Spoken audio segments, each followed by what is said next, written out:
toda a igreja com a paz do Senhor Jesus. Amém.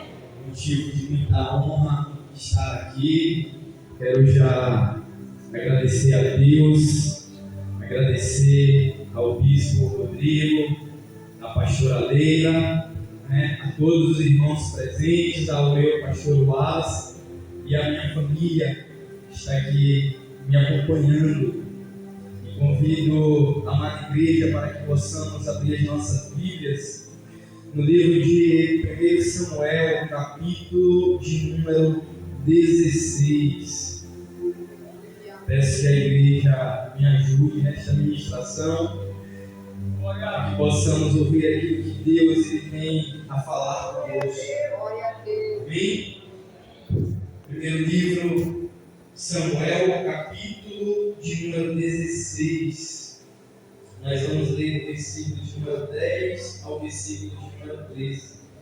Esta palavra que Deus ministrou no meu coração, desde o dia que o bispo me estendeu o convite, o Senhor tradou esta palavra.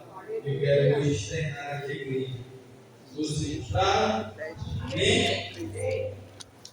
Assim fez passar Jessé seus 7 filhos diante de Samuel. Mas Samuel disse a Jessé: o Senhor não escolheu a estes. Assim perguntou Samuel a Jessé: acabaram-se os teus filhos? Respondeu Jessé: ainda falta o menor, que está apacentando as ovelhas. Disse Samuel: manda chamá-lo, não nos sentaremos à mesa até que ele chegue. Então mandou buscá-lo e o fez entrar. Ele era ruivo, de belos olhos e de boa aparência. Disse o Senhor: levanta-te e unge, é este mesmo. Assim tomou Samuel o vaso de azeite e ungiu no meio de seus irmãos. E daquele dia em diante, o Espírito do Senhor se apoderou de Davi. Até aqui. Amém? Aleluia. Deus. Aleluia.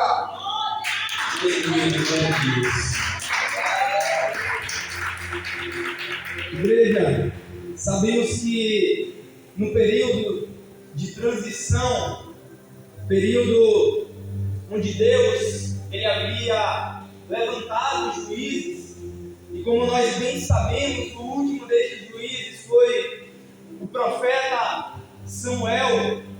Então, neste período de transição, onde a nação de Israel ele vai olhar para os seus vizinhos e eles vão pedir ao Senhor que levantasse um rei para que pudesse estar ali como eles viam mediante as demais nações.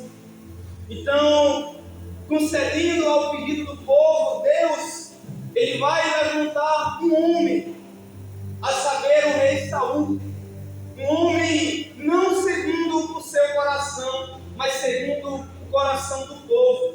Então Deus ele vai escolher, mas era segundo o coração do povo. E daí por diante nós vamos ver o reinado do insensato rei Saul, onde por algumas vezes ele vai desobedecer a instrução de Deus, onde ele vai desagradar, onde ele não vai seguir os caminhos que o Senhor lhe orientar a seguir. Nós vamos ver que por algumas vezes Deus ele vai levantar o profeta Samuel para exortar ao rei Saul. E nesse período onde Deus ele levanta o rei Saul, nós vamos ver que os filisteus eles vão se levantar contra o povo de Deus. E nós vamos ver no decorrer, igreja, do livro de Samuel, que sempre que Deus ele levantava o rei, sempre que o rei ele estava na dispensação da obediência do Senhor, o rei ele era vitorioso em todas as suas batalhas. E tudo aquilo que ele fazia, ele prosperava quando o rei ele ouvia. Só que a palavra do Senhor vai dizer que é chegado um certo tempo em que os filisteus eles vão se levantar para guerrear contra Israel. E o profeta Samuel, ele vai dar um prazo para o rei Saul. Ele vai falar: me aguarda por 7 dias. Quando eu chegar, eu vou oferecer o holocausto ao Senhor, e o Senhor há de falar conosco. Só que nesse momento, pastor Lassi, nós vamos ver que a Bíblia vem dizer que o exército de Saul começou a bater em retirada. O exército de Saul começou a deixar o seu rei com medo dos filisteus e começou a fugir. Então, neste momento de pressão, bispo Rodrigo, nós vamos ver que Saul, quando ele estava sendo pressionado pelo tempo, quando ele estava sendo pressionado pela ausência do profeta Samuel, Saul, ele vai abrir mão da orientação que ele tinha e ele vai fazer algo segundo o seu coração e não segundo a instrução de Deus. E nós vamos ver que naquele momento Saul ele vai perder o seu reinado. É o primeiro passo para a sua queda. Porque Saul ele vai pedir que trouxesse o sacrifício para que ele pudesse oferecer ao Senhor. Igreja, o reino de Deus ele é dividido e cada um ele tem algo dado por Deus para exercer, e nós devemos respeitar aquilo que Deus ele tem nas nossas vidas. Nós temos que respeitar o que Deus ele derramou na minha vida, e eu tenho que respeitar o que Deus ele derramou na vida do meu irmão. Nós vamos ver no livro de 1 Samuel, capítulo de número 10, que após Samuel ungir Davi, nós vamos ver que Saul ele até profetizou. Então, nós podemos chamar o rei de profeta também. Nós podemos ter este questionamento: será que Saul ele também era profeta? Nós vamos ver que na vida de Saul havia uma unção de rei.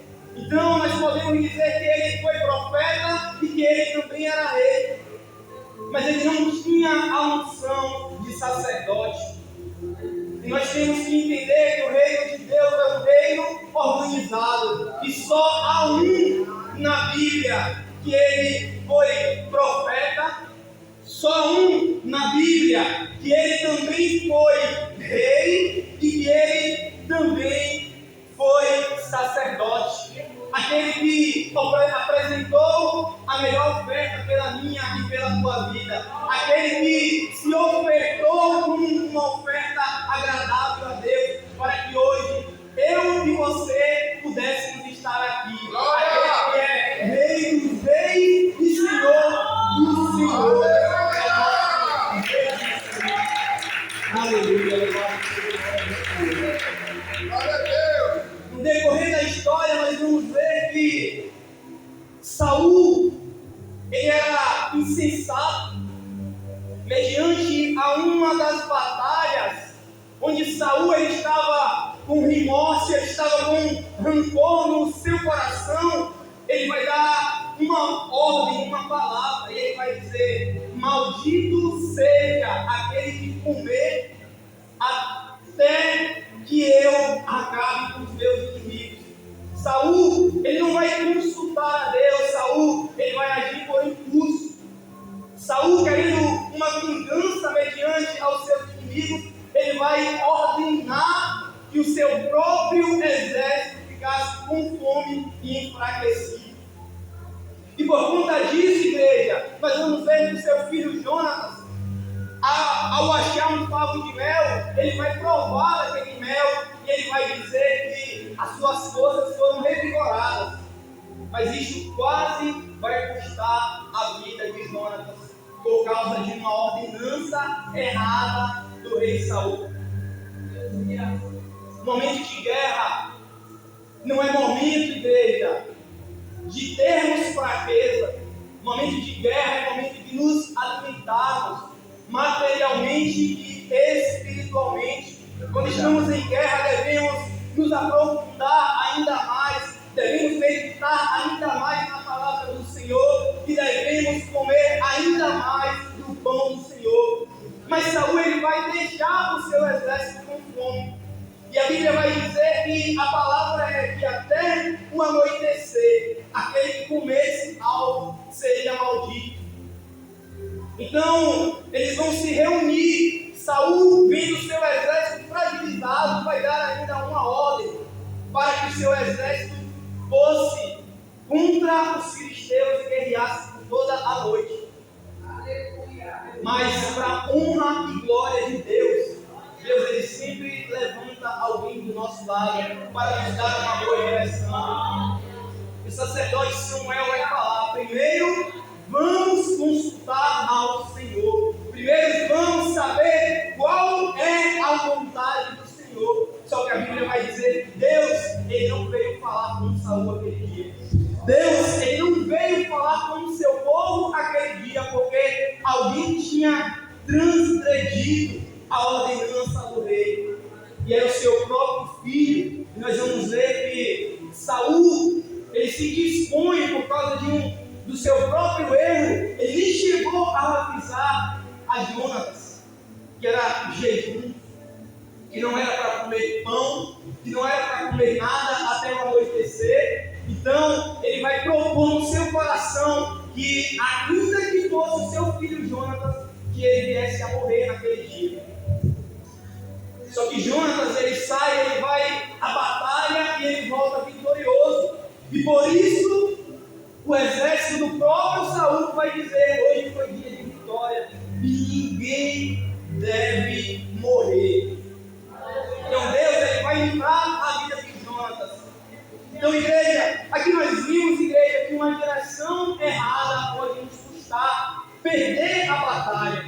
Uma direção sem consultar ao nosso Senhor pode nos tirar da direção da vitória, pode nos afastar do cumprimento da promessa do Senhor. Então Deus ele vai passar a dar algumas instruções ao rei Saul. Nós vamos ver que Saul, com seu coração obstinado, com seu coração orgulhoso, em uma das batalhas onde ele vai pelejar contra os amalequitas, porque quando Deus estava tirando o seu povo do Egito, os amalequitas eles vão se posicionar contra o povo do Senhor. Então chega um dia onde o próprio Deus ele vai levantar Samuel e ele vai falar: Saul, derrota todos os inimigos do meu povo, porque quando eu estava os tirando do Egito, eles se colocaram contra o meu povo. Igreja, aquilo que as pessoas fazem contra a minha e contra a tua vida, toda a maldade, toda a malícia, todo o mal que é lançado sobre a minha e a tua vida, o próprio Deus, igreja, o próprio Senhor, uma hora ele se levanta e uma hora ele faz justiça. Porque Deus, ele é amor, ele é um bom pai, mas Deus, ele diz em sua palavra que ele ama a justiça. E Deus, ele advoga a minha e a tua causa. E ele também é o nosso juiz. Então Deus ele vai levantar o rei Saul e ele vai dar uma ordenança: não poupa ninguém, nem os recém-nascidos, nem os velhos e nada do seu rebanho. Nós vamos ver, Bispo Rodrigo, que Saul ele não vai ouvir a ordenança que saiu pelo profeta. E sempre que Deus ele levanta um profeta para nos instruir, para nos exortar, para nos direcionar, é por amor. A Bíblia diz que Deus ele corrige ao filho a quem ele ama. E que se nós não somos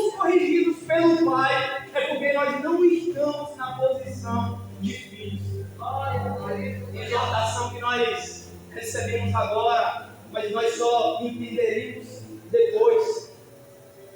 E Saul ele vai partir para a guerra. Só que a palavra do Senhor vai dizer que ele vai poupar o rei Agag. E essa não era a ordenança de Deus. Saul ele vai partir para a guerra, ele vai partir para a batalha, mas ele vai poupar o melhor do rebanho de Agag. Ele vai poupar o melhor do gado, ele vai poupar o melhor das ovelhas. Então, o Senhor ele vai chegar para Samuel e ele vai falar uma palavra dura para Samuel. Samuel, eu me arrependido de ter levantado Saul para ser líder do meu povo. A palavra diz que o profeta ele vai passar a noite toda com aquela palavra no seu coração. Ao raiar do dia ele vai de encontro ao rei Saul. E quando chega lá, ele ouve o barulho das ovelhas, ele ouve o barulho do gado, e ele vai perguntar: Saul, por que não obedeceste ao mandamento do Senhor? Por que não obedeceste aquilo que Deus ele te direcionou a fazer, Saul? E Saul vai falar: não, eu obedeci. Olha a rebeldia. Saiu da direção, praticou um erro, mas não reconheceu o seu erro quando o profeta foi afrontá-lo. Quando o profeta, a igreja, quando Deus ele levanta um profeta para nos confrontar, nós não devemos nos posicionar contra o profeta. Porque quando nós nos colocamos contra aquele a quem Deus está usando como instrumento, nós nos colocamos contra o próprio Senhor.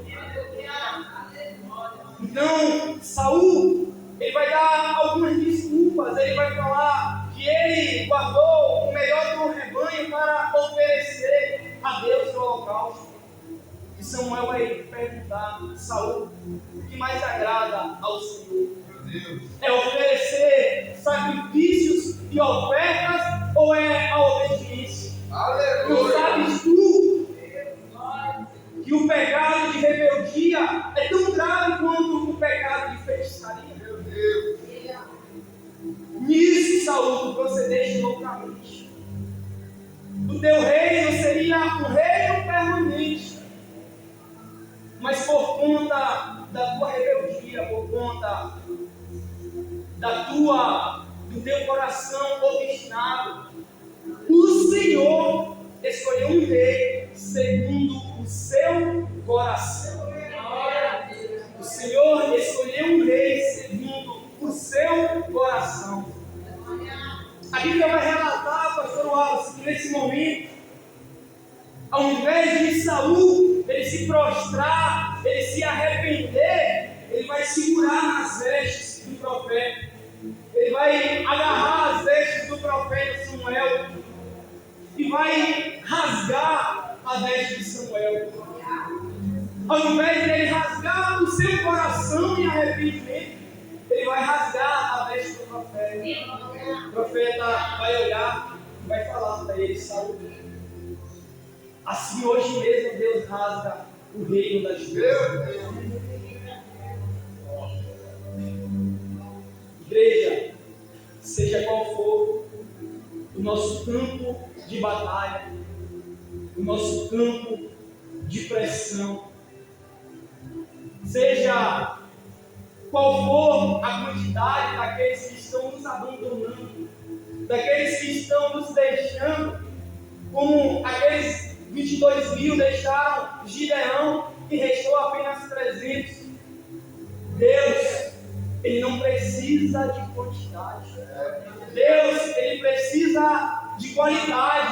Ele precisa de um coração disposto a obedecer, porque não é pela minha nem pela tua força, não é pelo meu e pelo teu braço, mas é pela potente mão do Senhor que nós vencemos as batalhas. Aleluia!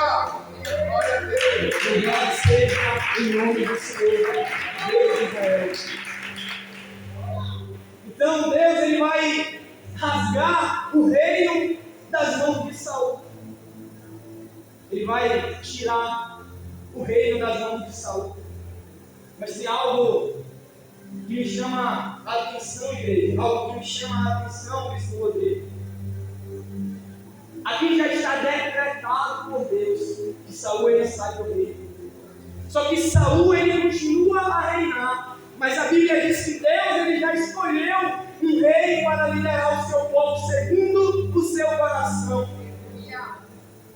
Só que o escolhido de Deus não estava no trono, o escolhido de Deus estava no pasto. Igreja, aqui nós aprendemos que tem gente que pensa que ainda tem algo, mas não tem. E tem gente que pensa que não tem nada, mas ainda tem. Davi estava no pasto, estava escondido, não estava no trono, mas já era um rei segundo o coração do Senhor, segundo o decreto do Senhor. E Saul que estava reinando, aos olhos do Senhor, não era mais rei. Aos olhos do Senhor tinha um trono, mas não tinha mais a presença. Sempre que tiver que escolher um trono, igreja, ou a presença, escolha a presença. Porque a presença de Deus é a presença que fecha a porta, mas é a presença do Senhor que também abre portas. Certo dia, José vai ter um sonho, aonde o seu facho de lenha, ele vai se pôr em pé sobre os seus irmãos. E algo interessante é que não é José que levanta o seu facho de lenha. O sonho vai dizer que o facho de José se colocou em pé. Isso quer dizer, igreja, que quando Deus tem uma obra, quando Deus tem uma porta na minha e na tua vida, eu não preciso forçar. Você não precisa forçar. A promessa que o Deus fiel ele fez para minha e para a tua vida, a porta que Deus ele prometeu para minha e para a tua vida, nós não precisamos bater, porque é o Senhor que abre. Mas antes de Deus abrir, é o mesmo Deus que fecha a porta. É o mesmo Deus que fecha a porta, e glória a Deus por ele fechar a porta. Porque quando Saul ele começa a se perder nos seus próprios caminhos, quando Saul ele começa a esquecer a direção de Deus e agir segundo a sua própria conduta, a ordem de Deus a Samuel é: enche o vaso de azeite e vai até a casa de Jessé, o belemita, porque eu já escolhi dentre os seus filhos um rei segundo o meu coração. Isso aqui é algo lindo, igreja, porque agora que Deus ele já escolheu em seu coração um rei para ocupar o trono, já estava no coração de Deus, já era segundo o seu coração, mas Deus ainda não tinha revelado. Agora Deus é especialista em preparar o terreno, em preparar o ambiente. E qual é, Diácono Júnior, o ambiente onde Deus prepara para levantar um escolhido? É o ambiente da porta fechada. É o ambiente da rejeição. É o ambiente onde ninguém se lembra da minha vida nem da tua vida. É no ambiente do desprezo. É no ambiente da calúnia. É no ambiente onde as pessoas querem a parte boa somente para si e não se lembram de mim e de você. Glória a Deus por este ambiente. E nesses ambientes, Deus ele revela o caráter ao meu e ao teu lado. Nesses ambientes, Deus ele vai expor a personalidade das pessoas que estão ao meu e ao teu lado. Glória! Então a ordem era: até quando, Samuel, tu vais lamentar por Saul, sendo que eu já o rejeitei? Para tu viver algo novo do Senhor, igreja, você precisa romper por algumas coisas velhas. Para você viver algo de Deus, para que as promessas de Deus elas se executem nas nossas vidas, porque é um tempo que Deus, Ele libera a palavra, Ele libera a promessa, só que Deus, Ele pega a promessa dEle e Ele bota dentro de uma gaveta. E não é para preparar a promessa, é para preparar a minha e a tua vida para viver a promessa. Aquilo que Deus, Ele libera em sua palavra hoje, Ele é poderoso o suficiente para amanhã estar de pé. Aleluia. Ele é dono do universo, Deus. Mas é necessário a preparação. É necessário. Deus extraiu o azeite, Deus extraiu o perdão. E naquele ambiente onde as portas estavam fechadas para Davi, a Bíblia vai dizer que passa o seu primeiro irmão, o primogênito, e o profeta ele vai se confundir. O profeta ele vai falar no seu coração: esse certamente está diante de mim, o escolhido do Senhor. Aí vai passar o segundo, vai passar o terceiro, vai passar o sexto, o sétimo, e Deus vai falar: além destes eu escolhi. Samuel, o homem olha a aparência. Eu, Samuel, olho o coração. O que ele tinha de Abraão Júnior no coração de Davi para ser segundo o coração do Senhor? Desde o dia que Deus Ele me deu essa palavra, eu comecei a perguntar ao Senhor. Davi tinha algo dentro do seu coração, igreja, que agradava a Deus. Davi, ele tinha um coração ensinado. Um coração ensinado. Isso faz toda a diferença na minha e na tua vida. Quando Davi estava no pátio, por trás das malhadas, Davi estava sendo preparado por Deus. Davi estava tomando conta do rebanho do seu pai. E ele me dizer que toda vez que um urso ou que um leão pegava uma das ovelhinhas do seu pai, ele segurava pela mandíbula e ele batia com o seu cajado até salvar a ovelha do seu pai. Não podemos, igreja, fugir do ambiente de preparação. Aleluia. Se estamos em prova, tenha um coração ensinado. Senhor, o que eu preciso aprender? Senhor, o que está faltando em mim? Senhor, Tu és poderoso, Senhor, para viver. Mas o que está faltando no meu coração? É o perdão, é a obediência. O que me falta? O que me falta? A promessa de Deus está comigo. A palavra vai dizer que o Espírito é forte. O Espírito está pronto, igreja. Mas a nossa carne é que é fraca. É a nossa carne. Então temos que dar lugar para o Espírito. E o que é dar lugar para o Espírito de Diácono Júnior? A Bíblia vai dizer que o próprio Deus ele conduziu Jesus para o deserto. O deserto é lugar de preparação. Deserto é lugar de moldar o meu e o teu caráter. A Bíblia vai dizer que passam os 7 irmãos e ninguém lembra de Davi. Só que era Davi, pastor Wallace, que estava no pasto cuidando das ovelhas. Por outras palavras, era Davi que estava cuidando do patrimônio da família, material e espiritual. Porque era Davi que estava se colocando na dispensação do processo do Senhor. Igreja, só que tinha algo lindo da parte do Senhor. O que nós fazemos, igreja? O céu anota. As ovelhas que nós apacentamos, o céu anota. A água que nós servimos, o céu anota.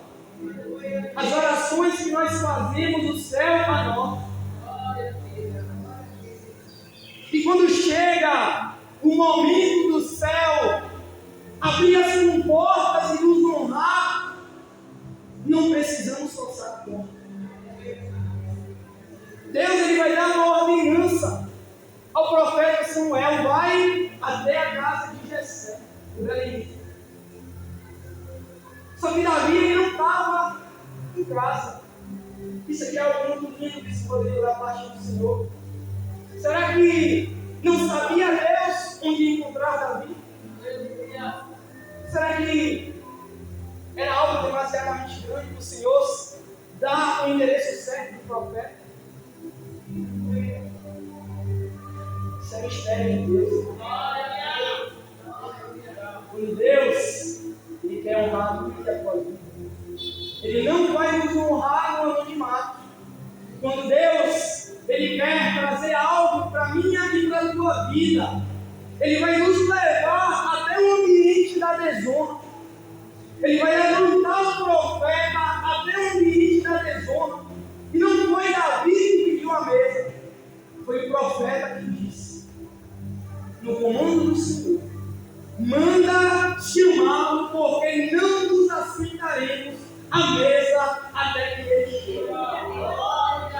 A Bíblia vai dizer que quando Davi ele chega, Deus ele vai dar uma palavra para Samuel. Samuel, unge, porque está diante de ti o meu escolhido.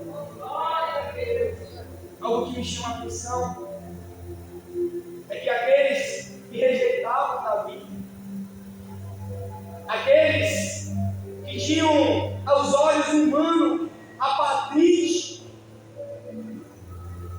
de se tornar rei, a patente de exercer a função que estava reservada para Davi, aonde o próprio profeta ele vai se enganar. E quando das vezes é assim nas nossas vidas, obrigado.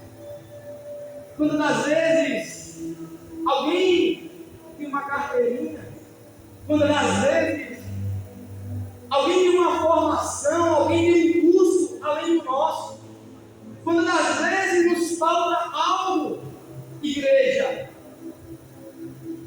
e alguém pensa que vou saber melhor do que eu e você, pensa que a cadeira que é para minha e para a tua vida vai ser ocupada por ele, vai ser ocupada por ela. Na casa de Davi tinha tudo aos olhos humanos que poderia exercer o papel do rei. Tinha o primogênito e pela lógica era Eliabe que ser o mais velho. Só que tem um Deus das coisas loucas. Tem um Deus que pela lógica era Esaú, mas ele escolheu a Jacó. Tem um Deus que pela lógica era Eliabe, mas ele escolheu a Davi.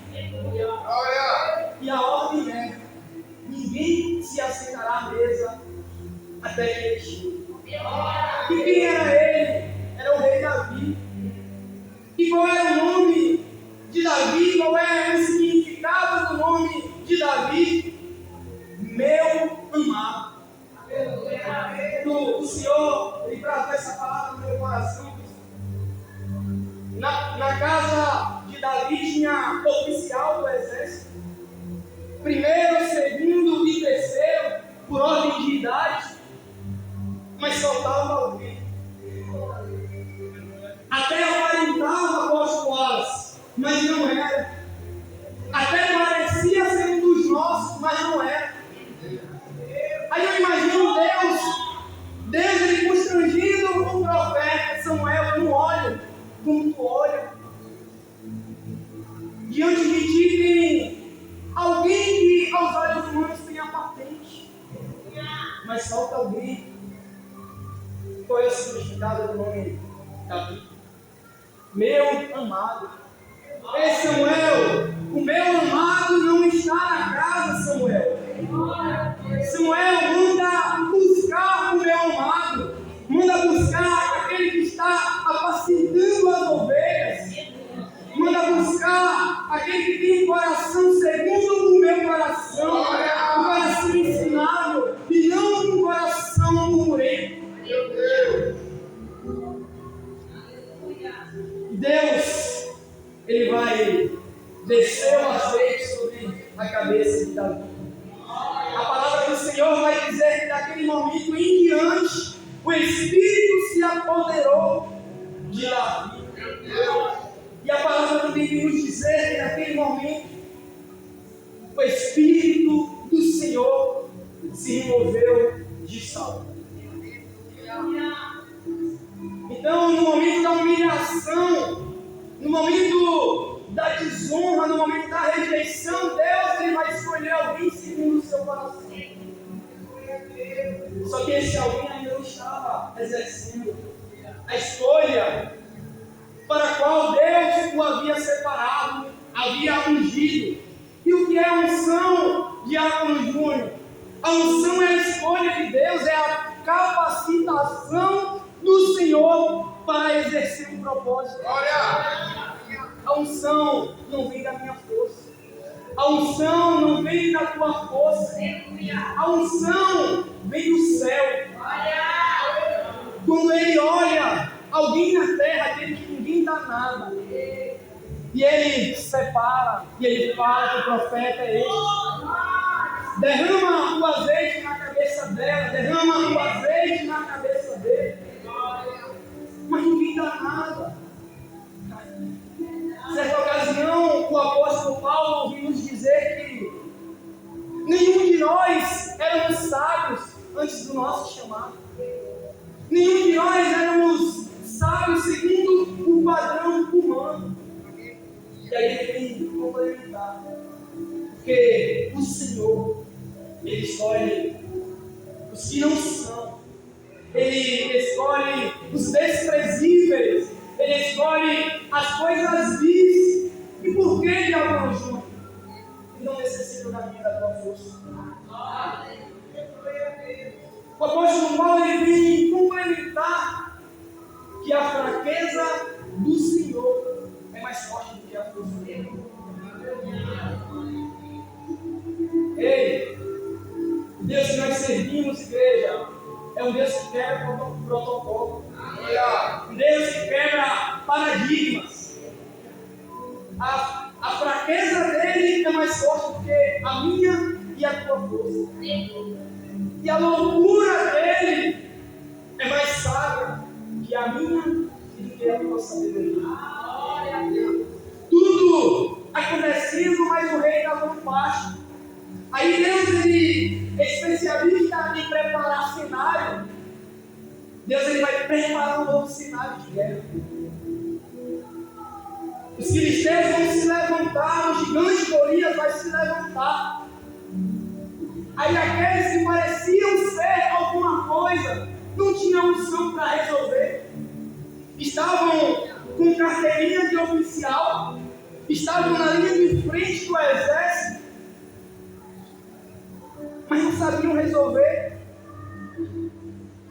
Então, Jessé vai dar uma ordem: Davi, leva pão para os teus irmãos. E Davi ele vai se dirigir para o campo de batalha. Davi não vai dizer que o Senhor mandou, não. Davi ele vai ouvir o gigante filisteu e ele vai falar: quem é esse incircunciso para afrontar o exército de Deus? E ele vai falar com o rei Saul. Ele vai dar tudo aquilo que ele fazia, ele vai relatar. Eu tomava conta das ovelhas do meu pai, e quando vinha um urso ou um leão, eu tirava as ovelhas da boca dele. Davi vai mostrar que ele estava preparado. Mas ele não vai falar da boca para fora. Ele havia vivido um processo, ele havia vivido uma preparação do Senhor. E ele vai dizer para Saul: assim como o Senhor me livrou das garras do urso e do leão, assim o Senhor me livrará desse filisteu incircunciso. E é no momento de guerra, onde os irmãos vão olhar e não vão dar nada. Tinha a patente, tinham esquecido, tinham rejeitado Davi quando era para se lembrar. Aí Deus vai causar uma guerra. Então, no momento de rejeição, igreja, que eu e que você passamos, Deus, Ele nos escolhe. mas é no momento de guerra. É no momento quando aqueles que nos rejeitaram não dão conta de fazer. É neste momento que Deus ele nos levanta. E eu imagino Davi chegando, mas não é o mais jovem, não é o mais novo, todo sujo de barro do pasto. Não tem, é rei, mas não tem vestes reais. Está sujo. As vestes sujas de cuidar das ovelhas do pai. Aí talvez o homem olha para mim, para você, e diga: não dá conta, é só barro. Aí o ovelha diz: é do barro que eu faço o vaso. É do barro que eu encho o vaso. E é neste vaso que eu coloco o meu espírito, que eu coloco a minha unção. É no improvável, igreja, Deus das portas fechadas. É o Deus que, quando a mesa estava composta, quando a agenda estava fechada, mediante as mãos de Davi, é o Deus que trabalha com aqueles que estão fora da lista. É o Deus que não precisa bater na porta para saber o que está passando, para saber a reunião que está acontecendo. Este é o Deus que eu e que você servimos. O Deus que faz promessa e que cumpre as promessas na minha e na tua vida. Não sei o que você tem passado, igreja. Eu não sei o que você tem esperado da parte do Senhor. Mas creia que este cenário de rejeição, este cenário de calúnia, este cenário de guerra, embora você não entenda, para o Senhor tem um propósito, para o Senhor é proveitoso. É quando as coisas estão perdidas aos nossos olhos, que o Senhor, Ele pega a anotação, Ele pega o meu e o teu memorial na presença dEle, e Ele usa para o meu e para o teu favor. É na nossa pequenez, é na nossa fraqueza e a força do Senhor se aperfeiçoa na minha e na tua vida. E aqui eu quero já agradecer a minha rica oportunidade. Que você possa ficar com esta palavra, que você possa crer que as promessas que o Senhor dos Senhores Ele liberou sobre a minha e a tua vida, com o passar do tempo, não estão perdidas, não estão frustradas mediante o olhar do Senhor. A última palavra vem e é do Senhor. Eu agradeço a minha rica oportunidade.